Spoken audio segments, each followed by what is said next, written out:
Welcome back to Trump Trainwreck Thursday.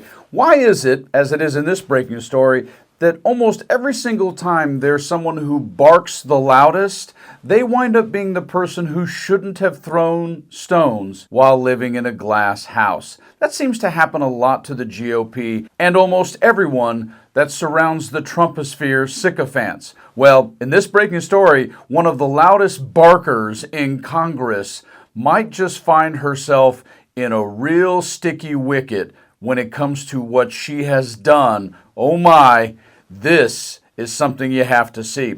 And if you don't recall who the loudmouth I'm speaking of is that loves her some Donald and Donald loves her, that would be Nancy Mace. This, as a little reminder, is who Nancy is and how much Donald loves her right here. President Donald Trump has endorsed Nancy Mace for Congress. And I will tell you, she's a fighter. I know about that. Thank you, Nancy.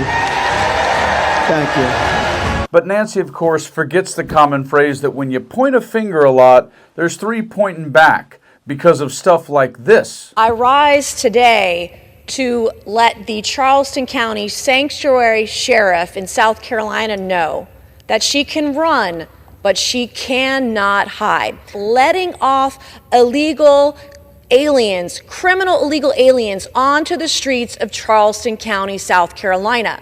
She can say that the Charleston County Jail doesn't reside in my district, but when she lets out an illegal alien who's committing crimes against residents of South Carolina, she doesn't get that excuse. And because she's such a friendly lass, yeah, she really lobbies Congress to carry a gun inside the Hill. And I've had to add to security everywhere I go, often because I can't afford it. I have to carry my own firearm wherever I go. And when she actually is casually talked to while out in public in her district, this is what her common response is, which says so much about this breaking story I'm going to show you in a few seconds of what she has going on as a potential real problem to her seat in the House. Take a look at what she just did. Video shows U.S. Representative Nancy Mace of South Carolina in what turned into a heated confrontation with a voter in a store. The pair go back and forth and eventually start to exchange profanity. When are you going to host a real town hall for the people? Did you miss the 15 I had last year? That wasn't the town. When are you going to host one this year? I've already had one, and we'll have a dozen more. The town hall you hosted this year was not a town hall. Let's be real. It was a town hall, and I do them every year. Every year? You want to keep going? Are you going to do any more this year? Keep going. Are you going to do it? I'm asking if you're going to have any more town halls this year. You know People that you're on going the to left this year are or not? Crazy. So I'm on the left? Absolutely crazy. I'm absolutely crazy? Get out of my face. You're insane. Bye. And so in this breaking story, Nancy Mace has herself right in the eyes of Donald Trump, almost in honor of Donald Trump, let's just say, in terms of a potential extortion plot surrounding her, a fiance, lover, sex, and whoopsie poop trying to gain things out of what she's got recorded. Take a quick listen to this. Nancy Mace named by former aide blackmail plot.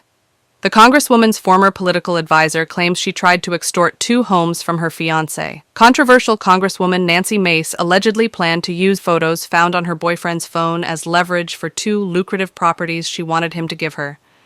An explosive deposition by Mace's former political advisor claims that the MAGA Republican was obsessed with talking about sex and paints her as someone who plays the victim card. It also suggests she was so tech-savvy that she would stay up all night programming bots on social media platforms. Nancy talks about her life in a way that I've never heard a client or a woman talk, said Wesley Dunhue, a corporate and political strategist who has known Mace for years and previously worked as her political advisor.